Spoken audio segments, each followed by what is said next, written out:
Class 12 semester 3 chapter 1 দ্বিতীয় বিশ্বযুদ্ধের পরবর্তী সময় আন্তর্জাতিক সম্পর্ক যে অধ্যায় আছে সেখান থেকে 7th পার্টের এমসিকিউ পর্ব বা এমসিকিউ আলোচনা 191 দেয়ার কোশ্চেন। কোন দুটি দেশের মধ্যে সল্ট 2 চুক্তি স্বাক্ষরিত হয় বা সল্ট 2 স্বাক্ষরিত করে? মার্কিন যুক্তরাষ্ট্র এবং সোভিয়েত ইউনিয়নের মধ্যে সল্ট 2 চুক্তি স্বাক্ষরিত হয়। সল্ট 2 চুক্তি স্বাক্ষরিত হয় কবে? সল্ট 2 চুক্তি স্বাক্ষরিত হয় 1978 খ্রিস্টাব্দের 18ই জুন। তবে তোমাদের মনে আছে সল্ট 1 চুক্তি স্বাক্ষরিত হয়েছিল কবে? সল্ট 1 চুক্তি স্বাক্ষরিত হয়েছিল 1972 খ্রিস্টাব্দে আমেরিকা এবং সোভিয়েত ইউনিয়নের মধ্যে। আফগানিস্তানে সোভিয়েত হস্তক্ষেপ করে কত সালে? আফগানিস্তানে সোভিয়েত হস্তক্ষেপ করে 1979 খ্রিস্টাব্দে। কবে থেকে চীন ও মার্কিন যুক্তরাষ্ট্রের মধ্যে পূর্ণ কূটনৈতিক সম্পর্ক স্থাপিত হয়? 1977 খ্রিস্টাব্দের 1 জানুয়ারি থেকে চীন ও মার্কিন যুক্তরাষ্ট্রের মধ্যে পূর্ণ কূটনৈতিক সম্পর্ক স্থাপন হয়। পরে কোয়েশ্চেন, কত সালে বার্লিন প্রাচীর ভাঙা হয়?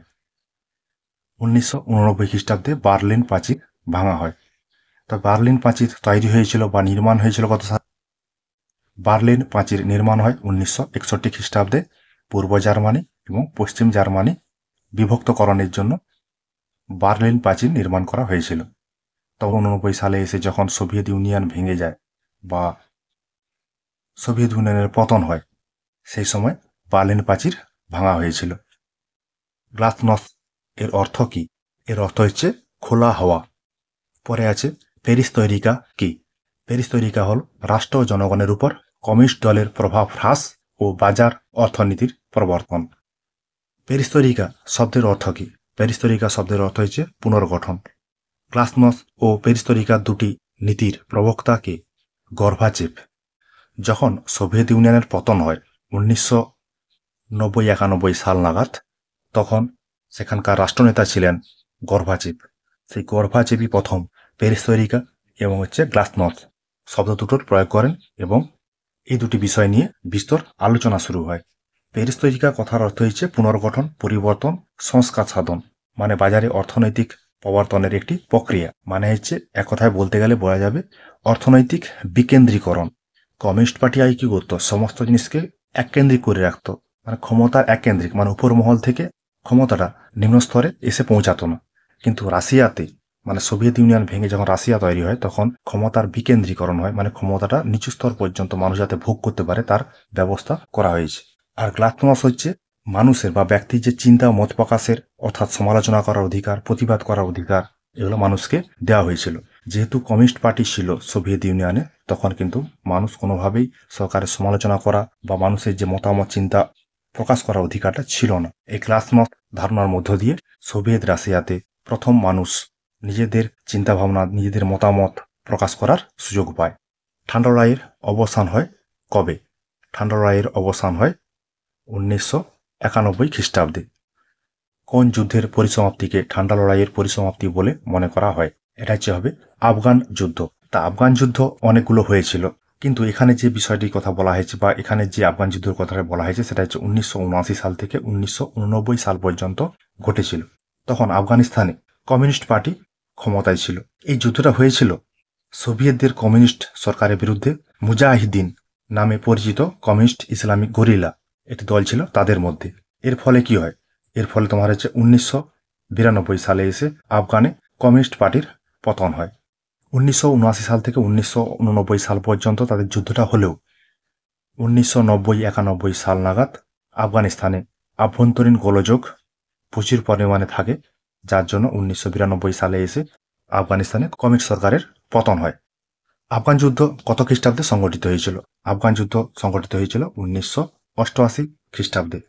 কোন ঘটনার মধ্য দিয়ে ঠান্ডা লড়াইয়ের অবসান হয়? সোভিয়েত ইউনিয়নের পতনের মধ্য দিয়ে ঠান্ডা লড়াইয়ের অবসান হয়েছিল। পরে question, the end of history প্রবন্ধটির লেখককে? Francis Fukuyama. The Cold War a study in US foreign policy গ্রন্থটির রচয়িতা কে? Walter Lippmann. The end of the Cold War এর লেখক কে? Robert Service. কে পলিটিক্যাল ডিকশনারি গ্রন্থটির লেখক Walter Raymond. Non alignment in contemporary international relations গ্রন্থটি কে লিখেছেন? K R Narayanan. Out of the Cold War গ্রন্থটির রচয়িতা কে? Robert McNamara. The United states in the world arena গ্রন্থটির লেখককে ওয়াল্ট রস্টাও। তাহলে এখানে অনেকগুলো বই আলোচনা করা হলো, বইয়ের নাম দেওয়া হয়েছে। বই নামগুলো অবশ্যই ভালো করে স্মরণে রাখবে, এগুলা স্তম্ভ আকারে এমসিকিউ পড়তে পারে। আন্তর্জাতিক রাজনীতিতে মার্কিন নেতৃত্বে পুঁজিবাদী জোট ও সোভিয়েত ইউনিয়নের নেতৃত্বে সময়তান্ত্রিক জোটের যে বিভক্তিকরণ দ্বিতীয় বিশ্বযুদ্ধের পর পরিলক্ষিত হয়েছিল তাকে কি বলে? তাকে বলে তোমার হচ্ছে দ্বিমেরুকরণ। তাহলে দ্বিতীয় বিশ্বযুদ্ধের পরে গোটা বিশ্ব দুটো মেরুতে ভাগ হয়ে গিয়েছিল, একটা হচ্ছে সময়তান্ত্রিক মেরু আর একটা পুঁজিবাদী মেরু। সময়তান্ত্রিক মেরুতে কে ছিল? Soviet union. পুঁজিবাদী মেরুতে ছিল আমেরিকা যুক্তরাষ্ট্র। এই দুটো রাষ্ট্র সারা বিশ্বব্যাপী দাপিয়ে বেরিয়েছে ওই সময়। সারা বিশ্বে ওই দুটি শক্তি ছিল সর্বাধিক বলবান। এই কারণেই দ্বিতীয় বিশ্বযুদ্ধের পর থেকে দুটি দেশের মধ্যে ঠান্ডা লড়াই চলেছিল। এই জন্য এই পরিস্থিতিকে বলা হয়েছে তোমার দ্বিমেরুকরণ। গোটা বিশ্ব দুটি মেরুতে বিভক্ত হয়ে গিয়েছিল। পরে কোশ্চেনটা দেখো, দ্বিমেরুতার উদ্ভব হয় কখন? দ্বিমেরুতার উদ্ভব হয় দ্বিতীয় বিশ্বযুদ্ধের পর। দ্বিমেরুকরণের উদ্ভব হয় কত সালে? 1945 খ্রিস্টাব্দে। দ্বিতীয় বিশ্বযুদ্ধ শেষ ঠিক তার পরেই।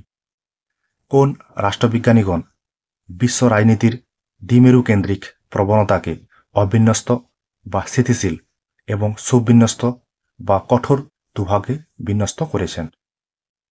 কৌলম্বিস ও উলফে। দ্বিমেরুবাদের যুগে পুঁজিবাদী শিবিরের নেতৃত্ব দিয়েছিল কোন দেশ?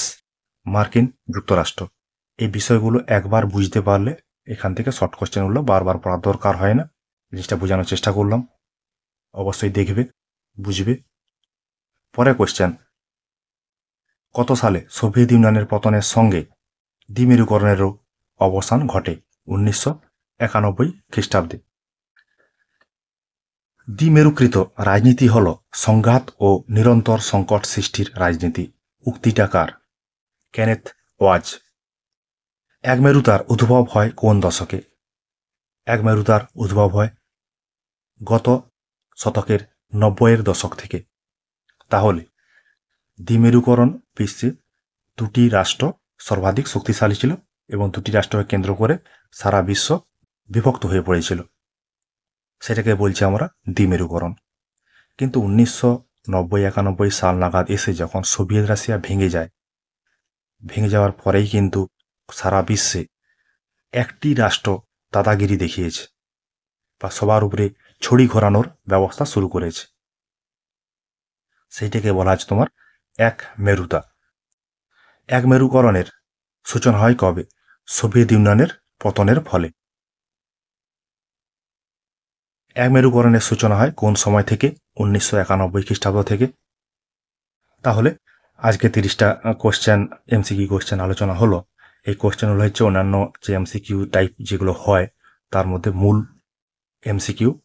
এগুলোকেই রপ্ত করলে বিভিন্ন টাইপের যে এমসিকিউ হয় সেগুলো তোমরা সহজেই লিখতে পারবে বা দাগ মারতে পারবে।